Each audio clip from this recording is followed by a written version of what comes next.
Delhi development authority जिस भी साल दिल्ली में सस्ते मकानों की स्कीम लेकर आती है, उसे खरीदने वालों की एक अच्छी खासी लाइन लंबी लग जाती है। दिल्ली में सस्ते मकानों की जरूरत को डीडीए पूरा करता है। एक बार फिर से दिल्ली डेवलपमेंट अथॉरिटी आपके लिए एक नई स्कीम लेकर हाजिर है। नए साल के मौके पर डीडीए 13,148 फ्लैट्स की स्कीम का तोहफा आपके लिए लेकर आया है।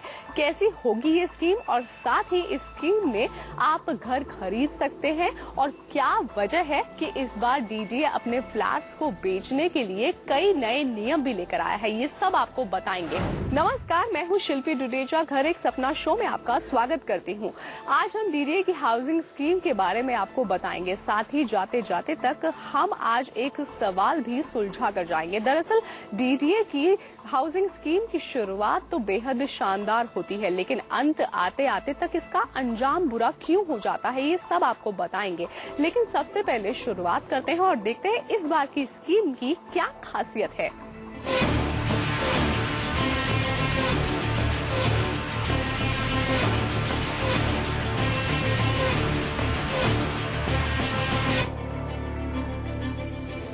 दिल्ली में घर का सपना देखने वालों के लिए डीडीए आवासीय योजना 2016 में 13,148 फ्लैट लेकर आई है। दिल्ली में घर का सपना देखने वालों को इस बात की जानकारी होनी चाहिए कि इन 13,148 फ्लैट में से 11,544 फ्लैट वो हैं जिन्हें साल 2014 के ग्राहकों ने डीडीए को लौटा दिए थे। इसके अलावा बचे हुए 1,604 फ्लैट भी पुराने ही हैं, जिन्हें लोगों ने अलग अलग वजहों से वापस कर दिए थे। यानी डीडीए की स्कीम नई है लेकिन फ्लैट पुराने हैं। लेकिन डीडीए का दावा है कि उसने इस नई स्कीम में जिन फ्लैट्स को शामिल किया है उसमें बड़े बदलाव किए हैं। पहले की स्कीम्स की तरह ही इस बार भी हमारी ये स्कीम जिसका नाम न्यू हाउसिंग स्कीम 2016 है, उसको लॉन्च करने का निर्णय किया गया है। अथॉरिटी ने पहले ही इसकी स्वीकृति दे दी है पिछले महीने की अथॉरिटी मीटिंग में, और अभी उसकी प्रिपरेशंस चल रही हैं, तैयारियां चल रही हैं। कुछ जो बैंक्स के साथ हम लोगों का इसमें एसोसिएशन रहता है, बैंक सभी बिजी हैं, आपको मालूम है। थोड़ा सा वो है, कुछ हमारी और सिस्टम से रिलेटेड, कंप्यूटराइजेशन से रिलेटेड और प्रिपरेशन सभी चल रही है, और मुझे लगता है कि लगभग 1 महीने में ये तैयारियां पूरी कर ली जाएंगी। डीडीए के मकान जसोला, सरता विहार, पीतमपुरा, द्वारका, सुखदेव विहार, नरेला, रोहिणी, जहांगीरपुरी, दिलशाद गार्डन, लोकनायकपुरम, पश्चिम विहार, बिंदापुर और मुखर्जी नगर शामिल है। इस स्कीम में एचआईजी फ्लैट्स की संख्या 79, एमआईजी फ्लैट्स की संख्या 398, एलआईजी फ्लैट्स की संख्या 11,671 और जनता फ्लैट की संख्या 437 और ईएचएस कैटेगरी के फ्लैट्स की संख्या 563 है। सबसे कम कीमत 11,67,000 रुपए है, जबकि अधिकतम कीमत 1,40,40,00,000 रुपए है। फ्लैट के सबसे छोटे साइज की बात करें तो 18.85 वर्ग मीटर का सबसे छोटा और 142.46 वर्ग मीटर का फ्लैट सबसे बड़ा होगा। चलिए अब आपको एक लुक दिखा देते हैं कि जनता फ्लैट देखने में कैसा है। हम वहां पहुंचे हैं जसोला की एक लोकेशन पे, जहां पर आपको डीडीए कई सारे जनता फ्लैट ऑफर कर रहा है। आपको ये भी बता दें कि जो जनता फ्लैट है उनका एरिया काफी कम है। आप देख सकते हैं फ्लैट मेरे हिसाब से काफी छोटा है। जसोला जो लोकेशन है वो काफी अच्छी है, साउथ दिल्ली भी पड़ जाता है, और इसके अलावा सरिता विहार में भी कुछ फ्लैट्स आपको देखने को मिलेंगे। लेकिन जो जसोला में हम आपको फ्लैट दिखा रहे हैं, आप देख सकते हैं ये एरिया है। यहाँ पर आप अगर एक अपना बेड भी रख देंगे तो मुझे लगता है कि मूव करने की स्पेस जो है बहुत कम हो जाएगी। आप यहाँ पर अगर अपना फ्रिज रख देंगे यहाँ पर किचन के यहाँ पर, तो स्पेस काफी कम है। ये किचन आप देख सकते हैं, किचन भी काफी छोटा है। डीडीए जो फ्लैट्स बनाए हैं वो आपको बिल्कुल रॉ दिए जाएंगे, आप उसमें अपना काम भी करवाना पड़ेगा। आपको यहाँ पर एक बाथरूम दिया गया है ये जो फ्लैट है ये बाथरूम भी मेरे हिसाब से छोटा है क्योंकि टॉयलेट और बाथरूम की एक ही स्पेस है। तो आपको बता दें कि जो ये जनता फ्लैट है इसमें आपको डीडीए ने किसी तरह की कोई बालकनी नहीं दी है। यहाँ पर आपको विंडो भी देखने को नहीं मिलेगी। लेकिन हाँ, जानकारों की राय में जनता फ्लैट का जो एरिया है वो छोटा तो है, लेकिन अगर आप HIG और MIG कैटेगरी के फ्लैट अगर आप लेना चाहते हैं डीडीए के, तो उनका एरिया आपको उनका स्पेस जो है ज्यादा देखने को मिल सकता है। तो अगर आप इस बार डीडीए की हाउसिंग स्कीम में फ्लैट बुक करवाने का मन बना रहे हैं और फॉर्म भरने की तैयारी कर रहे हैं, तो हमने आपको दिखा दिया है कि ये फ्लैट्स कैसे दिखते हैं। तो अब आप इनका लुक देखकर ही अपना घर बुक कराएं। 2014 आवासीय योजना में आवंटियों ने फ्लैट को लेकर ज्यादा उत्साह नहीं दिखाया था। इस स्कीम में 25,039 फ्लैटों का ड्रॉ निकाला गया था, जिसमें से 10,653 फ्लैटों को लोगों ने वापस कर दिया। वापस करने वाले फ्लैट्स में ज्यादातर फ्लैट्स LIG हैं, लेकिन फ्लैट्स को वापस करने की ये बड़ी वजह थी क्योंकि फ्लैट्स छोटे थे। लेकिन फ्लैट की वापसी डीडीए की साख पर बट्टा है। डीडीए के जो फ्लैट्स हैं हमने देखने को मिला कि पिछली बार जो है फ्लैट्स को वापस किया गया। हम देख सकते हैं कि हरियाणा अफोर्डेबल हाउसिंग पॉलिसी आई, उसके बाद उत्तर प्रदेश की आवास योजना आई। तो आपको क्या लगता है कि अब कंपटीशन मार्केट में बढ़ गया है? पिछली बार जो फ्लैट्स वापस किए गए थे, आपको क्या लगता है क्यों किए गए थे? देखिए, अपार्टमेंट का साइज जरूर मैटर रखता है। एक लिवेबल कंडीशन में अगर आप 200-300 स्क्वायर फीट का फ्लैट दे रहे हैं तो वो लिवेबल कंडीशन नहीं होती। इसे आप कंपेयर करते हैं हरियाणा की पॉलिसी के हिसाब से, तो वहाँ 1 BHK भी 300 से 400 स्क्वायर फीट के आसपास है। उसी प्रकार यूपी के अंदर भी समाजवादी आवास योजना। तो दिल्ली के आसपास के एरिया से डीडीए को कम्पीट करना पड़ेगा। जो पॉलिसीज आई हैं उस हिसाब से डीडीए को भी अपने हिसाब से चेंज लाना पड़ेगा। जैसे डीडीए कोशिश भी कर रहा है, आने वाले टाइम में लाएगा, लेकिन अभी जो ऐसी पॉलिसी, जो ऐसा एरिया है बेसिकली, वो लोगों को जरूर अपील नहीं कर रहा था। इस कारण से कुछ ऐसी दिक्कत आई, लोगों ने रिटर्न किया। फिर कनेक्टिविटी और लोकेशन इशू हमेशा रहा है। अगर अच्छी लोकेशन है तो वहाँ डीडीए के अंदर बहुत हैवी डिमांड रहती है, लेकिन अगर लोकेशन थोड़ी सी आउटस्कर्ट्स एरिया के अंदर है तो वहाँ जरूर थोड़ा सा डिमांड में कमी आती है। लोग वहाँ पे पसंद नहीं करते। जो लोग बगैर देखे ले लेते हैं वही बाद में जाके रिफंड कराते हैं। इसी वजह से डीडीए ने HIG, MIG, LIG और जनता फ्लैट के साथ साथ तमाम तरह की श्रेणी के फ्लैटों के लिए इस बार पिछली कई शर्तों को हटाया है और कई नई शर्तों को शामिल किया है। इस बार डीडीए नए नियम में बदलाव के साथ हाजिर है। आवासीय योजना 2014 में आवेदक फ्लैट के स्थान के लिए आवेदन में सिर्फ 3 विकल्प भर सकते थे, लेकिन इस बार वो 7 विकल्प भर सकेंगे। जनता, LIG, 1 कमरे वाले फ्लैट और EHS फ्लैट के लिए 1 लाख रुपए और MIG और HIG के लिए 2 लाख रुपए पंजीकरण शुल्क रखा गया है, जबकि पिछली योजना में सभी श्रेणी के फ्लैटों के लिए पंजीकरण शुल्क 1 लाख रुपए था। इस बार की स्कीम में एक पेंच है। यदि आवेदक ड्रॉ से पहले अपना आवेदन वापस लेता है तो उसे पंजीकरण शुल्क की पूरी राशि बिना ब्याज के वापस कर दी जाएगी। लेकिन आवंटन के बाद कोई आवेदक फ्लैट वापस करेगा तो पंजीकरण शुल्क की राशि जब्त कर ली जाएगी।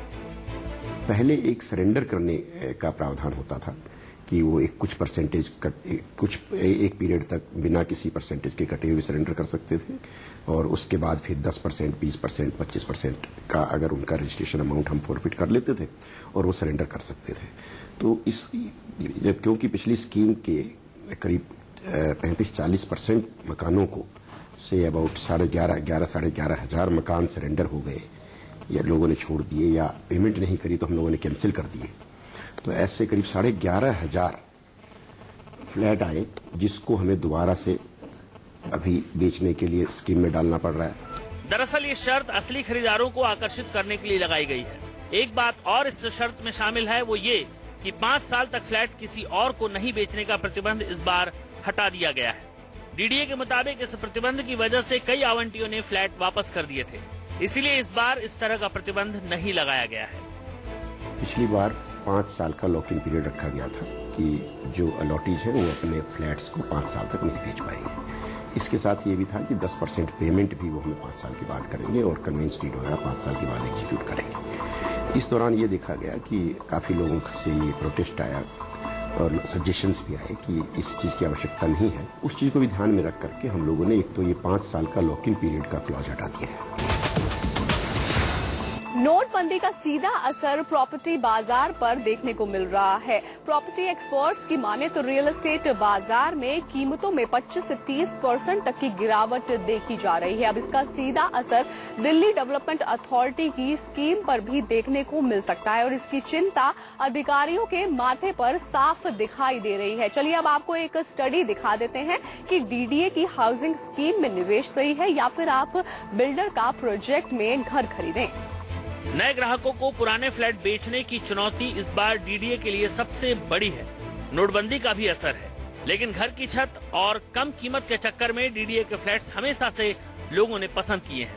लेकिन एक्सपर्ट का कहना है कि ये फ्लैट कीमत में भले ही सस्ते हों, लेकिन स्पेसिफिकेशन, बनावट और रखरखाव में प्राइवेट बिल्डर के फ्लैट के मुकाबले कहीं से भी बेहतर नहीं है। लोग पहले जाकर के अपने फ्लैट्स देख लें, क्योंकि जो पिछली बार लोगों ने ये कहा कि हम लोगों ने पहले देखा नहीं और ये flat it was not as per our requirement, हम बहुत छोटे थे, या किसी ने कहा कि दूर थे, या किसी ने कहा कि वहाँ पर कुछ इंफ्रास्ट्रक्चर की प्रोग्रेस वो नहीं हुई जो वो सोचते थे। तो इस प्रकार की चीज़ों को देखते हुए हम लोगों ने ये कोशिश किया कि सरेंडर ना करें, लोग अच्छी तरह से पहले देख लें। वेबसाइट पर भी हम डाल रहे हैं, हर एक हमारे फ्लैट का नक्शा डाल रहे हैं अच्छे से 3D में, और प्लस ये व्यवस्था करेंगे कि लोगों को जो दिखा भी सके। हम लोग जो हमसे रिक्वेस्ट करेंगे हमारे चीफ इंजीनियर्स वगैरह और जो लोग फील्ड इंजीनियर्स हैं उनको इंस्ट्रक्शन होगा कि वो इन मकानों को जाकर के दिखाएं। क्या वाकई में डीडीए फ्लैट्स हर लिहाज से बेहतर हैं? चलिए जानते हैं।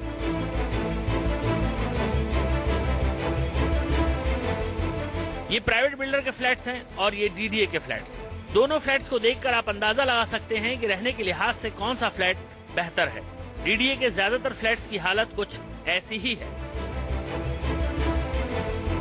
डीडीए पूरी तरह से अपने आप को अपग्रेड करने के प्रोसेस में है। Decisions have already been taken, और क्योंकि अब तो कंपटीशन का जमाना है और हमारी लैंड पुलिंग स्कीम आने वाली है, उस स्कीम में टोटल प्राइवेट एंटिटीज होंगी जो डेवलप करेंगी। डीडीए हाउसेज को उनके साथ कम्पीट करना मस्ट होगा, उनको करना ही पड़ेगा। अगर नहीं करेंगे तो फिर जैसे सरेंडर होते हैं वैसे सरेंडर होंगे या फिर लोग अप्लाई ही नहीं करेंगे। So naturally we have decided to upgrade and to provide all the modern amenities, जो भी आधुनिक सुविधाएं प्राइवेट बिल्डर देता है वो सारी की सारी हम लोग भी उसमें इंश्योर करेंगे अपने फ्लैट्स में। इन मकानों का रखरखाव ठीक हालत में नहीं मिलता है। इनमें बाथरूम, किचन और कमरों की दीवारों में सीलन और जगह जगह से उतरा हुआ पेंट मिलता है। घर में जल निकासी के लिए टूटे फूटे पाइप और जाम नाली की समस्याएं मिलती हैं। कुछ जगह पर बने प्रोजेक्ट शहर के बाहरी इलाकों में हैं। डीडीए फ्लैट में कुछ 1 बेडरूम का एरिया 20 से 30 स्क्वायर मीटर है, जो रहने के हिसाब से काफी कम एरिया लगता है।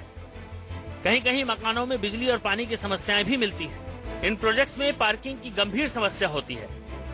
यानी कि अगर आपको डीडीए फ्लैट्स मिल भी जाएं तो इसे मेंटेनेंस कराने में करीब 1.5 से 2 लाख रुपए खर्च करने पड़ सकते हैं।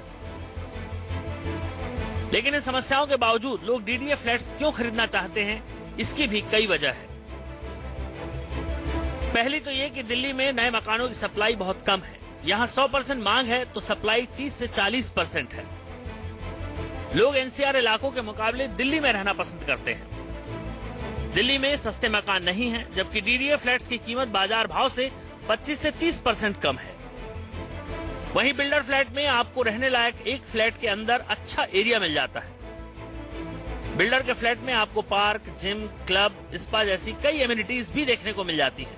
लेकिन फ्लैट्स की कीमत भी अच्छी खासी चुकानी पड़ती है। पोजीशन की परेशानी भी कई बार सामने आती है। शायद यही वजह है कि डीडीए फ्लैट्स में भले ही कई खामियां हों, लेकिन लोगों की दिल्ली में बसने की चाहत और कम कीमत के चलते हमेशा की तरह डीडीए फ्लैट्स खरीदारों के बीच बेहद लोकप्रिय रहे हैं। और डीडीए आने वाले वक्त में खुद को बदलने की कोशिश भी कर रहा है। यही वजह है कि नई हाउसिंग स्कीम में इस बार डीडीए ने फर्निश्ड फ्लैट उपलब्ध कराए हैं। हालांकि इनकी संख्या कम है, लेकिन इन फर्निश्ड फ्लैट की हालत काफी हद तक अच्छी है। घर एक सपना शो में अभी वक्त है एक छोटे से ब्रेक का। कहीं मत जाएगा, क्योंकि ब्रेक के बाद आपको दिखाएंगे प्रॉपर्टी बाजार से जुड़ी कुछ खास खबरें। आप देखते रहिए घर एक सपना।